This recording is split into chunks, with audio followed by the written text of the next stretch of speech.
తెలంగాణ ముఖ్యమంత్రి ఒక్క డైలాగ్తో కేరళం ఎన్నికల ఎజెండాను మార్చేశారా? సీఎం వర్సెస్ సీఎంగా ఎన్నికల ప్రచారం నిర్వహించారా? ఎన్నికలు ఏవైనా రాష్ట్రం ఏదైనా అగ్రెసివ్ ప్రచారాన్ని రేవంత్ రెడ్డి నమ్ముకున్నారా? మోదీతో విజయానికున్న బంధాన్ని బయటపెట్టారా? కేరళంలో కాంగ్రెస్ గెలిస్తే రేవంత్ రేంజ్ మారుతుందా?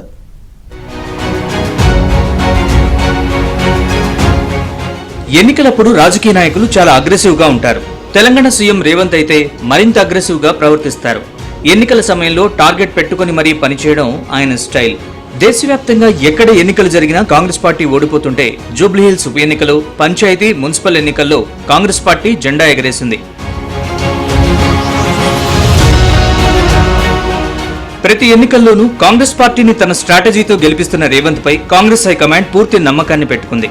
కేరళం ఎన్నికల ప్రచారంలో పలుమార్లు పాల్గొన్న రేవంత్ అక్కడి ఎన్నికల ఎజెండాను సీఎం వర్సెస్ సీఎంగా మార్చేశారు.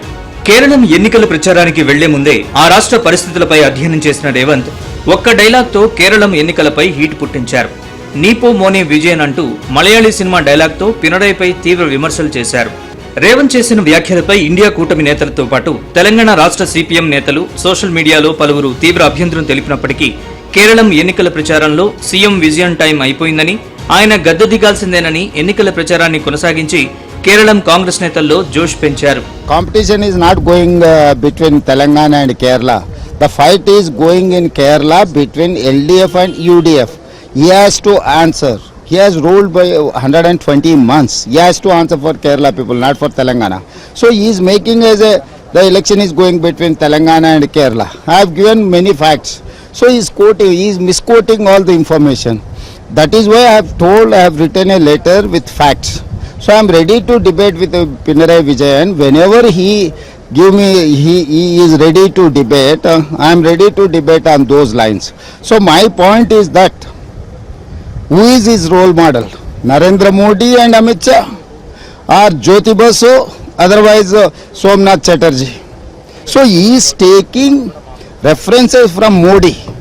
So one Modi is sitting in Delhi, the other Modi is sitting in Thiruvananthapuram. That is what my point. So our people are referring K. Karnakaranji and Omen Chandeji.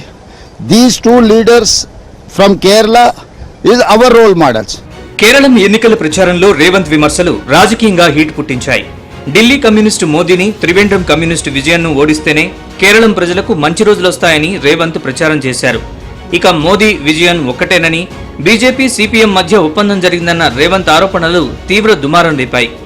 దేశంలో ప్రతిపక్ష పార్టీలను ఇబ్బంది పెడుతున్న BJP ప్రభుత్వం విజయన్ సర్కార్ జోలికి ఎందుకు వెళ్లడం లేదని ప్రశ్నలు సంధించారు.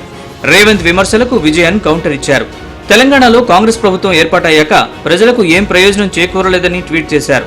విజయన్ పై ఎదురుదాడి చేసిన రేవంత్ రెడ్డి 6 పేజీల బహిరంగ లేఖ రాశారు. విజయన్ సర్కార్ 120 నెలల పాలనకు, తెలంగాణలో రేవంత్ 28 నెలల పాలనకు తేడాలు, గణాంకాల వివరాలతో రాసిన లేఖ కూడా హాట్ టాపిక్ గా మారింది.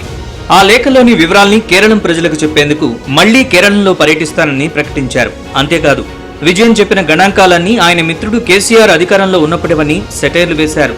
విజయన్ పై శబరిమల బంగారం చోరీ కేసులున్నాయని, అయితే గాడ్ ఫాదర్ మోదీ అండతో తప్పించుకుంటున్నారని రేవంత్ ఆరోపించారు. కేరళంలో ఇప్పటి వరకు జరిగిన సర్వేలో ఎవరికీ స్పష్టమైన మెజారిటీ రావడం లేదు. అయితే రేవంత్ మాత్రం నమ్మకంగా కాంగ్రెస్ ప్రభుత్వం ఏర్పడుతుందని ధీమాగా ఉన్నారు. ఒకవేళ రేవంత్ స్ట్రాటజీతో కేరళంలో కాంగ్రెస్ సర్కార్ ఏర్పడితే రేవంత్ రేంజ్ ఎక్కడికో వెళ్తుందని ఆయన సన్నిహితులు చెబుతున్నారు.